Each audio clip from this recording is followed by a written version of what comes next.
I'm Sebastian St. James. Dividends are bad and they don't matter. Is this true? Well, it certainly can be. Excuse me, Sebastian. Did you not just say in your previous video that dividends are wonderful? Well, yes, I did, viewer. Thank you for that. Dividends can be wonderful or they can be bad. It really just depends on what's right for you.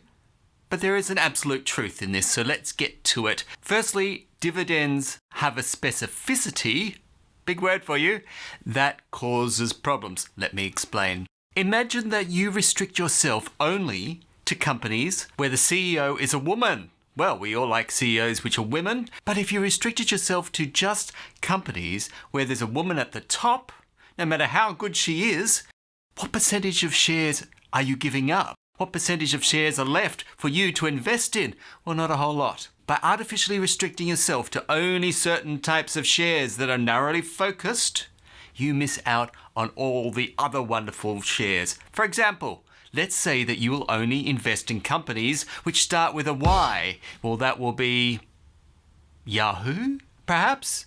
Is that all I can invest in? Maybe. That is a problem. Anything that restricts us can, in fact, impede what? Our future growth, and we do not want this. But what's that got to do with dividends? Not all stocks pay dividends. Oh, I think I see your point. So if not all stocks pay dividends, if you restrict yourself only to dividend stocks, you are missing out on some potentially amazing stocks just because you are artificially restricting yourself to a subclass of all the shares. I may be giving up some good opportunities here. But isn't it true that shares which pay dividends are more secure and are more likely to retain their values, say, in a market crash and do better over the long term? Some of those things may be true. Let me tease them out for you. It is true that shares that pay dividends by and large do well over the long term because shares that pay dividends are shares that produce profit. Well, that makes sense then. Profitable companies are good to invest in. It's pretty obvious. It had nothing to do with the dividends necessarily, but it certainly had a lot to do with the profit. But just because a share does not pay a dividend does not make it unprofitable. And therefore, if it's not unprofitable, it could still be very valuable for your investment portfolio. Tell me more about that. What shares don't pay dividends but are profitable? There are 3 things that companies can do with their money. 3 things. Yes, count them. First of all, they can pay a dividend. Well, that's pretty obvious. It's kind of what this video is all about. Number 2, they can keep their cash for later on. Maybe they want to take over another company, buy them out, and therefore they need lots of cash on hand for that, unless they do a script transfer where they say, oh, I'll give you 2 for 1, my shares, which I'll just write and make up, for your shares. That sometimes happens as well. And finally, they can do buybacks. What's a buyback? A buyback is where the company goes to the market, it can be on market or off market, and starts to buy up shares. Well, what use is that? Well, they get those shares and they snip, snip, snip. They destroy them. They chop them in half, hypothetically, and those shares are no more. They write them off. Well, that seems to be a bit of a waste. You take my money that you should have given me in dividends, you invest it in new shares from the market, and then you destroy them. If anything is a waste, it's absolutely buybacks. How can that possibly make sense? Well, it makes sense for the following reason. Imagine if there are 1,000 shares of company ABC. What's company ABC? It's a made-up company, and there's 1,000 shares. Doesn't sound like many. I buy back 500 from the market. I take those 500 and I chop them in half. What's going to happen with the rest of the shares? Instead of 1,000th of the company, each share is now worth 1/500th. Oh, so twice as much. That increases the share price, particularly over time. So, we can give you your money back in dividends if you want. Choice number 1, we can keep it. That's no good. Or we can actually buy back the shares and raise the share price. Oh, dividends, money in my pocket, share price going up. Which is better? I kind of want both. I want my shares to go up and I want money in my pocket. I guess I can't have both. Well, no, you can. You can have both. It's not one or the other. So Why would I want my share price to go up versus money back in my pocket? Well, that depends on your life circumstances. Well, if you're a pensioner, you might need the money here and now. And so your share price going up, well, it could be useful, but then I'd have to actually sell my shares to get that money back. And I might not want to do that at this particular point in time. Maybe you're a bit younger. Maybe you're 30. Do you need that cash right now? Maybe you're working a full-time job. You don't need the cash, and you're probably better off if your share value goes up over time, compounding, and therefore you might not want those dividends as much. See, it may depend on which part of your life you're in to what your priorities are. The other problem with giving me money, it can be the tax treatment. Some countries treat capital gains, particularly if you've held them for more than 12 months, so long-term capital gains, much more favourably than they do tax dividends. So if your country is one of those, how dare it be? Get out of that country and leave it immediately. No, that's not the point of this discussion. If your country is one where the dividends are actually taxed worse, less favourably than share growth, then you may not want those dividends because it is going to cost you tax, and it's going to cost you extra tax versus if you sold those shares yourself. The other problem with dividends is you have no say in when you get your money. Well, of course, right, but I never say no to money, so who cares whether I have my say or not? Well, remember the tax problem.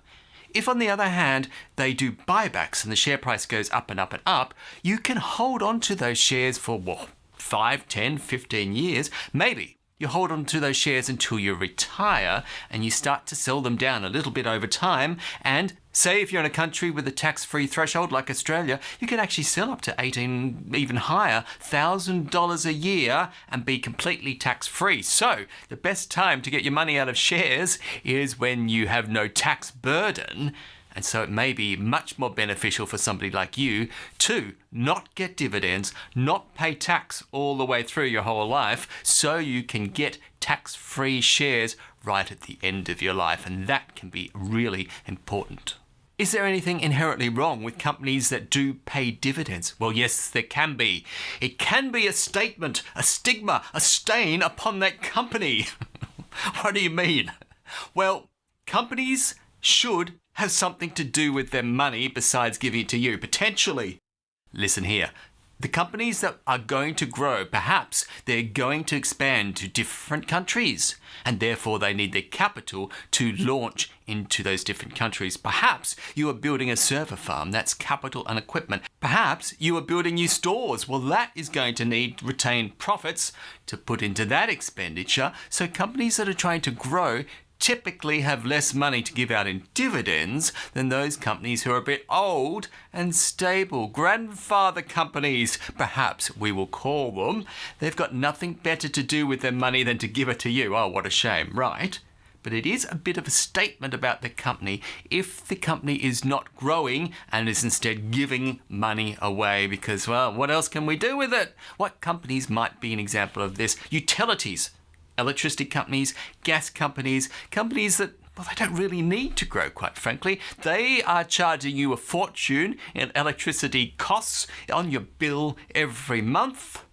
And as long as they provide that service, they're basically doing their job. They don't need that cash to expand. They do have to repair things, but they don't really have expansion necessarily in mind, and therefore they can generate lots and lots of cash. And if you want that dividend, that's a good sort of company to go for. So if I'm a dividend investor, specifically, that's what I label myself as, then I have two problems. Number one, I have to avoid all shares that don't have dividends, but even worse, I now have to select only shares that pay a high dividend yield, because I'm not going to invest in a dividend yield of 0.5%. That'd be pathetic. I'd hardly be a dividend investor if I go down that path. Is there a better option than being a dividend investor? Well, yes, there is. Being a dividend investor is restrictive. What really matters, though, is not the dividend. It is the total return. What is total return, Sebastian? Total return is the dividend component plus the share growth. So both of them added together is in fact what you're getting out of the company. The total amount per year, total return, that's much more important. Whether the company is actually paying a dividend or not, does not really matter. Can you explain that further? I'm not yet convinced. Well, imagine you have two companies. Company number one pays 5% in dividends. Sounds good. Company two pays 0.5% in dividends. Sounds terrible. But company one is growing by 6% per year. Okay, 5% in dividends, 1% overall, total return 6%. Company two is growing by 9.5% overall, 0.5% in dividends, 9% in growth over that in share price gives me 9.5%. I had 6%, 9.5%. I'll take the 9.5%. Thank you very much. Okay, so total returns can be a lot more valuable to you than just dividends alone, and that's really where you should be looking at. Well, now I get it. If I'm restricting myself to dividend-only stocks, and particularly high-yield ones, I'm cutting out so many companies, and I'm also cutting out potentially some really high-growth companies, high-return companies that are really just out of my league, because I've just narrowed myself and focused on dividends. And in that case, dividends can be wrong for you and can be bad. There you go. Who knew? If you'd like to watch the other video on dividends, which I highly recommend, the one that praises dividends, then watch this video here. It's one of my favorites.